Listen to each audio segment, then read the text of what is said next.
महाराष्ट्र में उद्धव सरकार के जाने का टाइम आ गया है। इसी बीच शिवसेना धमकी देने पर आ गई है। शिवसेना के चीफ व्हिप सुनील प्रभु ने सभी विधायकों को एक चिट्ठी लिखी है। बागी विधायकों को भी लेटर लिखा गया है। इस चिट्ठी में लिखा गया है कि शाम 5 बजे मीटिंग है, अगर मीटिंग में नहीं आए तो आपकी विधानसभा सदस्यता खत्म करने के लिए डिप्टी सीएम को कहा जाएगा और डिप्टी स्पीकर को सिफारिश की जाएगी चिट्ठी देकर कि जो विधायक शामिल नहीं है उनकी सदस्यता रद्द कर दी जाए। विधायकों को व्हाट्सएप ईमेल के जरिए भी चिट्ठी दी गई है और साथ ही ये टेक्स्ट मैसेज के जरिए भी मीटिंग की जानकारी दी गई है। तो एक कोशिश हो रही है कि किसी तरह से जो विधायक एकनाथ शिंदे के साथ गए उनको वापस लाया जाए और साथ ही ये उनको एक चेतावनी है कि अगर आज शाम तक अगर आप नहीं लौटते हैं तो ऐसे में जो पार्टी है उनके खिलाफ कार्रवाई शुरू कर देगी। लेकिन आपको बता दें कि सारा खेल आंकड़ों का है और ये वो चिट्ठी है जिसका जिक्र हम कर रहे थे।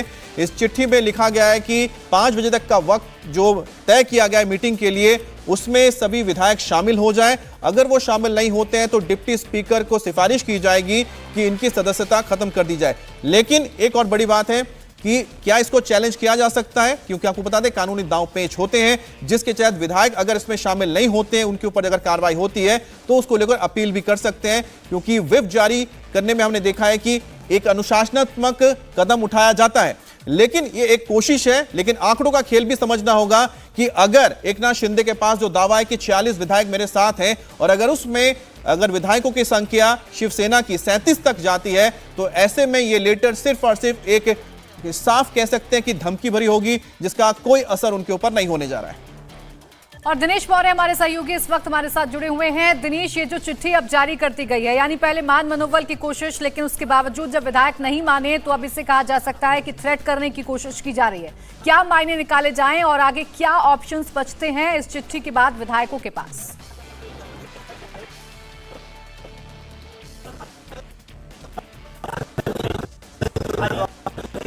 हम एक बार फिर से जाएंगे दिनेश के पास। दिनेश से हम जानने की कोशिश करेंगे कि आखिरकार जो चिट्ठी दी गई है, चिट्ठी एक बार देख लीजिए। चिट्ठी के जरिए आखिरी बार एक कोशिश हो रही है कि किसी तरह से जो एकनाथ शिंदे के साथ विधायक गए हैं उनको साथ लाया जाए। जैसा कि संजय राउत बता रहे थे कि उन्होंने एकनाथ शिंदे से भी बात की, उन्होंने कुछ विधायकों से भी बात की है, लेकिन बात से बात बनी नहीं और शायद यही वजह है कि अब थोड़ा उन पर कड़ाई से कोशिश की जा रही है कि कानून की धमकी दिखाई जा रही है कि अगर आप नहीं आते हैं तो आपके खिलाफ डिप्टी स्पीकर को चिट्ठी भेजा जाएगा, आपकी सदस्यता खत्म करने की बात की जाए है। लेकिन आपको बता दें कि एकनाथ शिंदे के साथ अगर शिवसेना के 37 विधायक उससे ज्यादा या 37 हैं तो ऐसे में ये चिट्ठी सिर्फ और सिर्फ खोखली चेतावनी होगी, इसका कोई असर नहीं होगा। क्योंकि 37 होने के बाद आज एक बड़ी खबर आ रही है। बड़ी खबर यह है कि कैबिनेट खत्म हो गई है। कैबिनेट की जो बैठक चल रही थी और जितेंद्र आव्हाड ने कहा है कि कैबिनेट में मौजूदा हालात पर चर्चा नहीं हुई है। कैबिनेट बैठक में 11 प्रस्ताव पास हुए हैं। तो ये बड़ी खबर इस वक्त आपको बता रहे हैं, यानी कि अब ये कहा जा सकता है कि कैबिनेट के जितने भी साथी हैं इस बैठक को एक रूटीन कैबिनेट बैठक के तौर पर प्रोजेक्ट करने की कोशिश कर रहे हैं और उनकी तरफ से कहा गया है कि इस बैठक में मौजूदा हालात पर चर्चा नहीं की गई है। 11 प्रस्तावों पर मुहर लगी है, चर्चा हुई है, ये जितेंद्र आव्हाड की तरफ से कहा गया है। और साफ इन तस्वीरों में हम देख सकते हैं कि जो कैबिनेट मंत्री हैं बाहर निकल रहे हैं। कैबिनेट मंत्रियों का जो यहां पर निकलने का सिलसिला जारी, इसमें अजीत पवार डिप्टी सीएम भी मौजूद हैं और डिप्टी सीएम यहां पर निकल चुके हैं। अजीत पवार जो जा रहे हैं और उनके बॉडी लैंग्वेज से बहुत ज्यादा ऐसा नहीं लग रहा है कि अंदर किन मुद्दों पर बातचीत हुई, लेकिन जो बॉडी लैंग्वेज आप देखिए जो निकल रहे हैं उसे साफ लग रहा है कि 11 जो प्रस्ताव की बात हो रही कहीं ना कहीं हो सकता है कि चर्चा हुई। दिनेश हमारे साथ हैं। दिनेश, क्या वाकई में ही ये कैबिनेट मीटिंग हुई और कैबिनेट मीटिंग में मौजूदा हालात पर एक शब्द तक नहीं कहा गया होगा? देखिए, कैबिनेट बैठक में शामिल तमाम मंत्री तो यही आधिकारिक तौर पर कह रहे हैं कि मुख्यमंत्री आए और उन्होंने सबसे पहले सभी साथियों को नमस्कार किया। उसके बाद आज की कैबिनेट मीटिंग के लिए जो 11 प्रस्ताव पहले से तैयार रखे गए थे, एक एक कर इन 11 प्रस्तावों को रखा गया और बिना वक्त गवाए थोड़ी सी चर्चा करने के बाद इन सभी 11 प्रस्तावों को पास कर दिया गया है। और हम लगातार पूछ रहे थे कि क्या मौजूदा स्थिति को लेकर कोई चर्चा हुई, किसी तरह का जिक्र किया गया या कोई आश्वासन मुख्यमंत्री की तरफ से दिया गया, लेकिन सभी कैबिनेट के मंत्रियों का यही कहना था कि इन 11 प्रस्तावों के अलावा अन्य किसी भी मुद्दे पर चर्चा नहीं की गई है। तो अभी भी ये शायद शिवसेना की तरफ से, खासतौर पर मुख्यमंत्री की तरफ से साथी दलों को यह बताने की कोशिश हो रही है कि चीज़ें सब कुछ सामान्य है। लेकिन जिस तरह का ट्वीट संजय राउत ने किया था, उसके बाद लग रहा था कि आज की कैबिनेट बैठक में कोई बड़ा फैसला हो सकता है, कोई बड़े निर्णय लिए जा सकते हैं मौजूदा स्थिति को लेकर, लेकिन ऐसा नहीं हुआ। तो क्या ये आखिरी दांव जो शिवसेना बचा के रखना चाहती थी, उस वजह से आज की इस कैबिनेट बैठक में कोई नई फैसला लिया गया, या फिर किसी अन्य चीज का अब भी इंतजार है, या शिवसेना को अब भी कोई उम्मीद है? क्योंकि उम्मीद तो यही की जाती है कि शिवसेना उद्धव ठाकरे शायद कुछ अपने साथियों को बताते। दिनेश देखिए, उम्मीद तो है, उम्मीद अगर नहीं होता तो चिट्ठी क्यों दी जाती? इसके बाद दिनेश देखिए, उम्मीद तो है ना, तभी तो चिट्ठी दी गई है ना, तभी तो चिट्ठी देकर अब ये जद्दोजहद की जा रही है कि उनको साथ में लाया जाए। यानी कि जो विधानसभा भंग होने की बात थी अब वो रही नहीं, अब जद्दोजहद है कि साथ में लेके आना है। जी बिल्कुल, देखिए दो चीजें इसे समझनी होगी। संजय राउत ने जिस तरह से ट्वीट किया था, उसको लेके पूरा कैबिनेट के जो कई मंत्रियों से हमारी बात हुई, सभी नाराज है। उनका कहना है कि इस तरह के संवेदनशील मामलों में इतनी जल्दबाजी नहीं दिखाना चाहिए, और एक जिम्मेदार पद पर बैठे, और वो भी उस पार्टी का नेता जिसका मुख्यमंत्री है, वो इस तरह से सोशल मीडिया पर इस तरह का बयान दे और बिना पूरी अंतिम क्षणों तक कोशिश किए बिना, तो ये सही नहीं। और शायद यही वजह है कि ट्वीट संजय राउत ने भले ही कर दिया, लेकिन अंदर खाने में क्या जिस तरह से नितिन जो लौट कर आए हैं सूरत से, अब यहाँ पर नागपुर, जिस तरह से उन्होंने बयान दिया, तो क्या जो विधायक वीडियो में दिखाई दे रहे हैं, क्या उनमें अब भी किस तरह का कोई डर है? आप क्योंकि सिर्फ वहाँ पर वो एकनाथ शिंदे के साथ मौजूद है, इसलिए खुलकर नहीं बोल रहे हैं। अगर वो ये लौट आते हैं तो क्या उनका जो मन है वो बदल सकता है? तो इन संभावनाओं को टटोलने की कोशिश जो है वो शिवसेना द्वारा की जा रही है। और यही वजह कि इस लेटर के जरिए शाम 5 बजे तक जो चीज़ अब शायद अटल नजर आ रही कि शायद सरकार के पास अब वो बहुमत नहीं रहा, तो 5 बजे तक इस परिस्थिति को और लंबा खींचने की कोशिश शिवसेना द्वारा की जा रही है। शाम 5 बजे को जब बैठक होगी, तब उस बैठक में उनके कितने विधायक मौजूद रहते हैं, या फिर अब चूंकि लेटर जारी कर दिया गया है, तो ऐसे में जिन ये सभी विधायकों को भी मिला है, तो इन अगले जो अभी करीब 2 बज रहे हैं, 2 से लेकर 5 यानी करीब 3 घंटे का समय है, तो इस 3 घंटे के समय के दौरान क्या कोई अन्य विधायक जो इस समय गुवाहाटी में मौजूद है, क्या वो पार्टी से संपर्क करते हैं? एक बात हम समझना चाहते हैं, टेक्निकल चीजें जरा समझाइएगा। पार्टी एक चीज टेक्निकल चीज है, समझाइएगा। अच्छा, एक ब्रेकिंग में आ गई है, खबर बता देते, उसके बाद आपसे सवाल पूछते हैं। प्राची, बिल्कुल, देखिए बड़ी खबर यह है कि शिवसेना ने बागी विधायकों को धमकाना शुरू कर दिया है। शाम 5 बजे की मीटिंग में आने का अल्टीमेटम दे दिया गया है, व्हिप जारी कर दिया गया है, और यह भी कहा गया है कि अगर शाम 5 बजे की बैठक में विधायक नहीं पहुंचते हैं तो फिर उनकी सदस्यता रद्द करने के लिए स्पीकर को कहा जाएगा। ये बड़ी खबर इस वक्त आपको बता रहे हैं कि बैठक में अगर नहीं आए तो सदस्यता रद्द की जाएगी।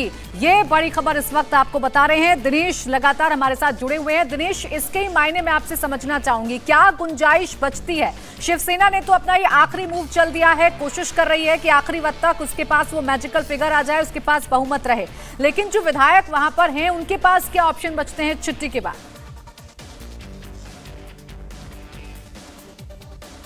के पास कई सारे ऑप्शंस है, क्योंकि और कि वो अगर नहीं भी आते तो उसके लिए वो एक वैलिड रीज़न बता सकते हैं।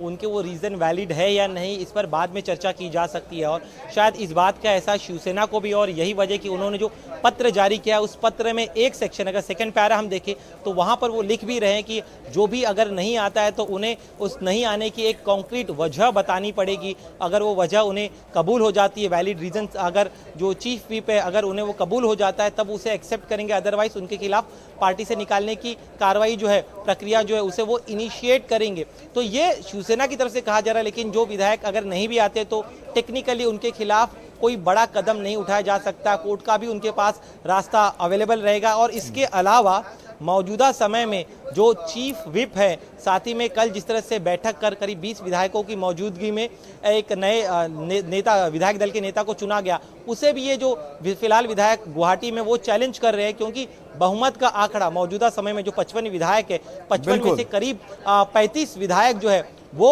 उनके एकनाथ शिंदे ग्रुप के साथ है। तो वो उनका कहना है कि हमारी मौजूदगी के बिना कोई भी फैसला नहीं लिया जा सकता। जी बिल्कुल दिनेश, आपने जो बात की ना, इसी के साथ मैं जोड़ दे रहा हूं, क्योंकि यही बात है कि अगर जो 46 जो विधायकों का दावा कर रहे हैं एकनाथ शिंदे, ऐसे में तो सरकार अल्पमत में है। जब सरकार अल्पमत में है या फिर पार्टी के पास भी ज्यादा विधायक नहीं है, ऐसे में वो कैसे कार्रवाई कर सकते हैं? इसको जरा समझाइएगा टेक्निकली। देखिए, अभी तक एकनाथ शिंदे की तरफ से यही स्टैंड लिया जा रहा है कि वो पार्टी में ही है, उन्होंने एंटी पार्टी एक्टिविटी कुछ भी नहीं कहा है, पार्टी के खिलाफ कोई बयान नहीं दिया है। तो वो जो उनके साथ विधायक मौजूद है, लगभग 35 विधायक मौजूद है, वो सभी शिवसेना का हिस्सा है। और जो ये चीफ विप जो ये पत्र जारी कर रहे, ये भी शिवसेना का हिस्सा है। लेकिन कोई भी फैसला लेते वक्त चीफ विप के पास जरूरी अधिकार है कि वो कोई पत्र जारी कर सकते हैं, लेकिन एक्शन लेना है नहीं लेना है इसके लिए कम से कम जो अन्य विधायक हैं उनका कहना है कि आप हमारी भी बात सुनिए, हम क्या रीज़न देते हैं उन रीजंस को समझना बेहद ज़रूरी है। तो जब तक कोई भी विधायक एंटी पार्टी एक्टिविटी में शामिल नहीं होता है तब तक पार्टी के तौर पे सीधे सीधे कार्रवाई नहीं की जा सकती। और इस चीज़ का एहसास शिवसेना को भी, और इसीलिए वो धमकी ज़रूर दे रहे हैं, लेकिन तकनीकी पहलुओं को भी समझ रहे और उसका जिक्र भी जो है वो अपने इस पत्र में कर रहे हैं। तो अब पत्र जारी कर दिया गया। अब इसके बाद एकनाथ शिंदे ग्रुप की तरफ से क्या बयान आता है, जो विधायक वहां पर मौजूद है वो किस तरह का रिएक्शन या रिप्लाई जो है वो पार्टी को भेजते हैं, इसे जानने के लिए हमें थोड़ा और इंतजार करना होगा। बिल्कुल, इस बात का तो इंतजार करना होगा। लेकिन दिनेश देखिए, ये तो साफ हो गया है कि अभी ये जो मामला है ये यहीं पर खत्म होने वाला नहीं है, क्योंकि विधानसभा भंग करने की जानकारी मिल रही थी, संकेत दे रहे थे संजय राउत। लेकिन अभी ये तय हो गया है कि इस ऑप्शन पर शिवसेना विचार नहीं कर रही है। जी बिल्कुल, देखिए इतने जल्दी हथियार डालने वाले उद्धव ठाकरे नहीं हैं। अपने बड़बोलेपन स्वभाव या फिर चंचल स्वभाव की वजह से हम कह सकते हैं कि संजय राउत बहुत बातें करते हैं, बहुत ही जल्दबाजी में हमेशा रहता है। और उस शायद जल्दबाजी में उनकी तरफ से ये जो ट्वीट है वो जारी कर दिया गया है। लेकिन शिवसेना खासतौर पे उद्धव ठाकरे, क्योंकि जब से ये पूरा विवाद शुरू हुआ है एक ही लाइन का मैसेज एनसीपी और कांग्रेस को उद्धव ठाकरे ने कहा है कि संघर्ष शिवसेना की हमेशा से नीति रही है और संघर्ष उनके लिए कोई नया नहीं है। तो ऐसे में ये जो अब विवाद उत्पन्न हुआ है, जो परिस्थितियां उत्पन्न हुई है, इसे भी वो संघर्ष के तौर पर लेते हैं और इस संघर्ष का वो अंतिम क्षणों तक सामना करेंगे। और यही वजह है कि उद्धव ठाकरे अब भी कोशिश कर रहे कि शायद दिनेश, वैसे भी जो विधायक संजय राउत बड़बोलापन आपने जो कहा कि उन्होंने ट्वीट तो कर दिया, लेकिन कहीं से भी लग भी नहीं रहा था कि जो असेंबली को वो डिसॉल्व कर सकते हैं, क्योंकि असेंबली को डिसॉल्व करना है ये इसका फैसला आप सिफारिश कर सकते हैं, लेकिन फैसला तो गवर्नर को लेना है। और ऐसे में जब एक दूसरी तरफ बीजेपी जो सबसे बड़ी पार्टी है वहां की, जिसके पास 106 विधायक हैं, वो तो दावा ठोक ही सकते हैं ना कि अगर उनके पास बहुमत है तो मैं साबित करके बताता हूं। तो ऐसे में कुल मिलाकर एक बात बिल्कुल क्लियर है कि असेंबली डिसॉल्व नहीं हो रही है। ये जो मामला है अब और ज्यादा खिंचता रहेगा, इसमें अब सियासी उठापटक चलते रहेंगे। तो देखिए, इस बीच महाराष्ट्र के सियासी संकट पर शिवसेना प्रवक्ता संजय राउत ने बड़ा बयान दिया है। राउत ने कहा कि कोई भी फैसला महाराष्ट्र महाविकास आघाड़ी के नेता आपस में बैठक कर लेंगे। राउत ने साफ किया कि शिवसेना के बाकी विधायकों के मुंबई लौटने तक कोई फैसला नहीं लिया जाएगा। इस प्रकार की स्थिति किसी राज्य में निर्माण होती है तो मैंने देखा है, ये इतिहास है राजनीति कि विधानसभा भंग की जाती है। महाराष्ट्र की स्थिति कुछ ऐसी बनी हुई है, जिस प्रकार से विधायकों को पकड़कर किडनैप करके बाहर के राज्य में लेकर जाने का जो प्रयास चल रहा है, आपने देखा होगा एक विधायक नितिन देशमुख जो अकोला से नागपुर पहुंचे हैं, उसके लिए उसको क्या क्या करना पड़ा आपने देखा। उसने अपनी पूरी आपबीती सुनाई, कैसे उसके साथ मारपीट हुई, कैसे उसको गलत तरीके से अस्पताल में भर्ती किया, गलत तरीके से उसका ऊपर इलाज किया, गलत तरीके से उसको इंजेक्शन दिया गया। वो तो बोल रहा है कि मुझे मारने की ही साजिश थी। लेकिन शिंदे साहब ने कुछ देर पहले हमसे बात करते हुए साफ कहा कि उनको किसी भी तरह से किडनैप नहीं किया गया, जबकि किडनैप अगर किया होता तो उनके 2 लोग उन्हें नागपुर एयरपोर्ट पर छोड़ने नहीं आते। ठीक है, बात ऐसी है कि मेरी भी सुबह एकनाथ जी से बात हो गई है, बार बार होती है, लेकिन जो नितिन देशमुख ने कहा वो बयान में आपके सामने लाया। और ऐसे बहुत से एमएलए वहाँ हो सकते हैं। और मुझे आज भी पूरा विश्वास है कि जो एमएलए गुवाहाटी में बैठे हैं शिवसेना के, वो सोचेंगे और सोच रहे हैं। खुद एकनाथ शिंदे साहब भी सोचेंगे, हमारे मित्र, हमारे साथी, और वापस वो हमारे परिवार में दाखिल हो। क्या है, ऐसे बताया जा रहा है कि सीएम शाम तक अपना इस्तीफा देंगे। 46 विधायक उनके साथ एक नया दावा एकनाथ शिंदे साहब की तरफ से किया गया है। कुछ लोग अभी एयरपोर्ट से भी जा रहे थे, वहाँ पे भी शिवसैनिकों ने उन्हें एमएलए को रोका है, इस तरह की भी खबर सामने निकल कर आ रही है। हो सकता है, अब तक शिवसैनिकों का गुस्सा फूट नहीं पड़ा है। उद्धव जी ने और पार्टी के सभी नेताओं ने जो संदेश दिया है कि संयम रखिए, लोग वापस आ जाएंगे। राउत साहब, ऐसे बताया जा रहा है कि आज शाम तक उद्धव ठाकरे अपना सीएम पद का इस्तीफा देंगे। मैं अभी वर्षा बंगले पर जा रहा हूँ, मुख्यमंत्री निवास पर जा रहा हूँ।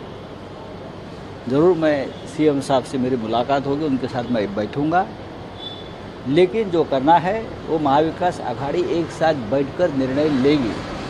जब तक विधायक मुंबई में नहीं आते तब तक कोई निर्णय नहीं होगा। इंडिया टीवी हर वक्त हर जगह डाउनलोड करने के लिए सर्च करें इंडिया टीवी न्यूज़